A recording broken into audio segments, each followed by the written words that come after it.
Friends, good evening and welcome to the Babson Skating Center for tonight's New England Hockey Conference matchup featuring the visiting AMS Boston Vikens and your Babson Beavers.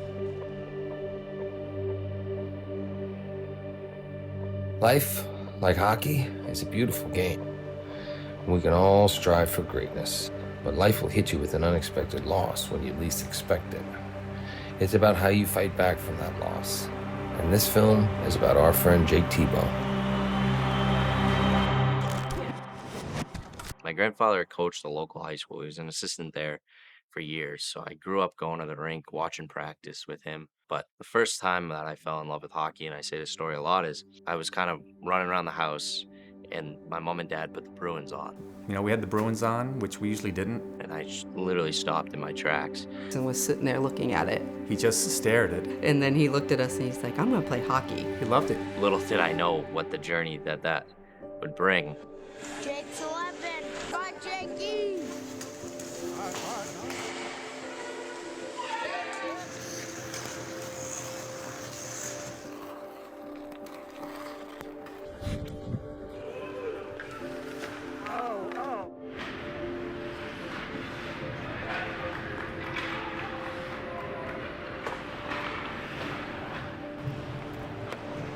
My goal throughout my whole career in hockey and life was like to try to reach the highest level possible that I could as a player. The tournament that I was playing in is one of the biggest Labor Day tournaments for kind of that 18U, 16U, 15U age.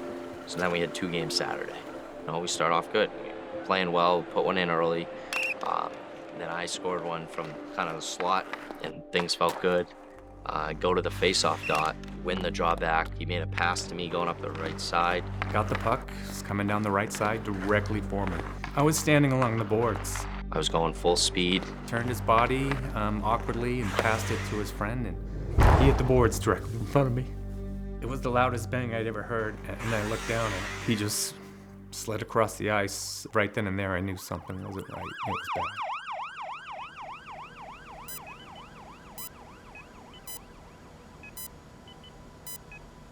I have no memory from that night. I got hurt Saturday at 5, and I remember my first memory comes around Sunday late night. My neurosurgeon was at the left of my bed. He said, Jake, you know, you were involved in a serious injury on the ice. And I just asked him, I said, what happened, doc? Like, what's the extent of my injury? And he said, you know, you'll most likely never walk again. I turned to him and I was like, I'm gonna fight.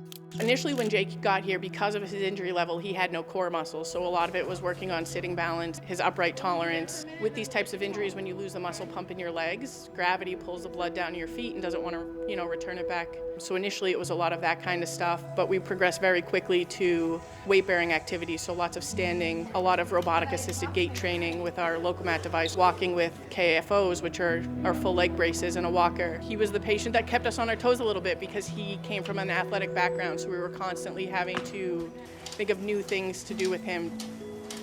Males definitely account for kind of the largest population of new traumatic spinal cord injuries, I think up around 80%. And 50% of new traumatic spinal cord injuries are between the ages of 16 and 30, with the most common age being 19. We're used to breaking an arm, putting it in a cast, and 6 weeks later it's healed. So I think when we're talking nervous system and spinal cord, realizing that those kind of choices and injuries end up being permanent is something people just don't have enough awareness about. I didn't picture myself at 18 years old. Can't feel my legs, can't move my legs. It was eye-opening. It was like, all right, this is gonna be a long road, but we're in it for the long haul.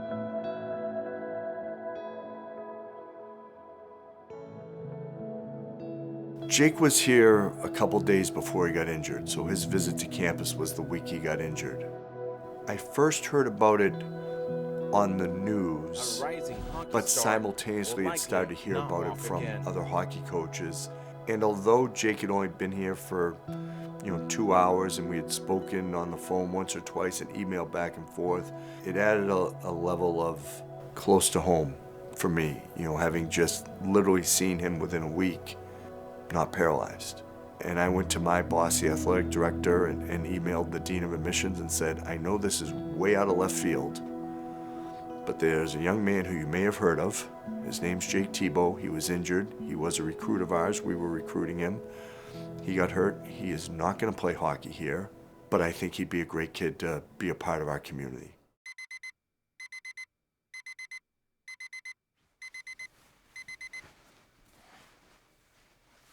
You have bad moments, but there's no bad days.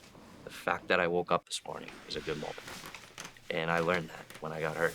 One of my biggest things is there's no such thing as a bad day. And if you live each day with the idea of no quit and chip away, you're gonna pile up good days and good moments. And the more you pile those up, the more things pay off. I know Jake because he was my next door neighbor.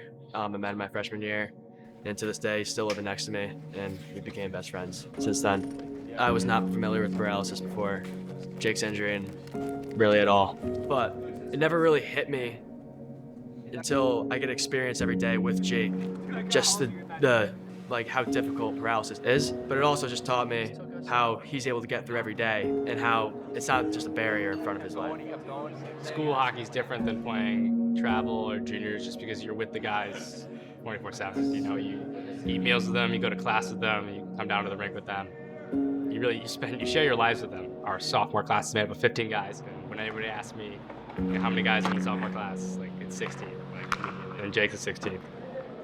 We all have an equal stake, including myself, the assistant, the trainer, the strength coach. Like it's the Babson hockey team this year, 2023-2024, has 1 year together. So the team is unique and there can't be a hierarchy.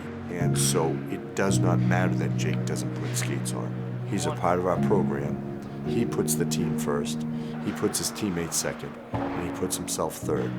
And I think I hope that all of us are, modeling that on a daily basis. So now heading to, this is Tuesday through Friday. I'm over at Journey Forward in Canton.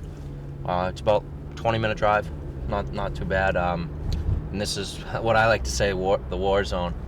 Ever since I got out of the hospital, I've come here 4 days a week for 3 hours. And it's just, we go to work trying to fight paralysis as hard as possible.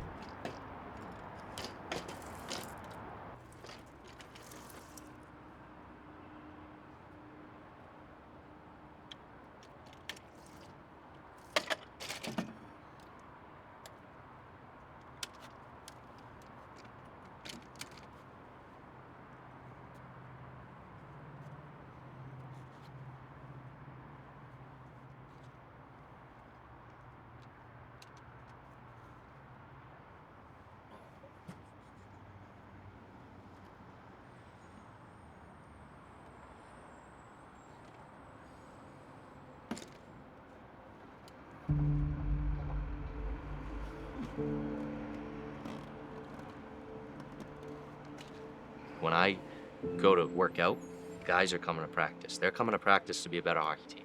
I'm going to practice to walk again. And whenever, that's kind of my mentality with it. I like to call it like it's the battlefield, right? And like we go there to grind, and that gives me this satisfaction of fighting it. Like I say every day, I'm not fighting. Paralysis gains a day on me. And Journey Forward is giving me that opportunity to fight. And not just Journey Forward, but my specialists there. They, especially Grace, especially a few others there, like, it's not just a workout for me. They're grinding. Ready? Grace is dripping sweat after we walk. I'm dripping sweat because they want it for me. As bad as I want it, they want it for me. Come on.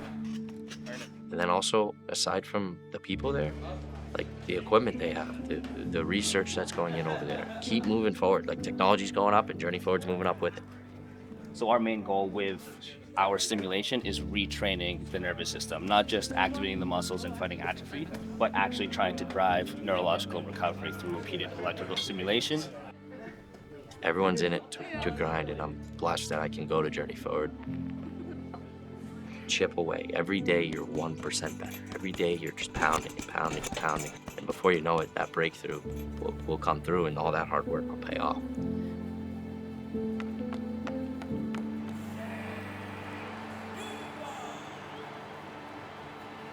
In the end, we're all here together. In ways we're similar, in ways we're different, but in the end, we're all part of Babson hockey.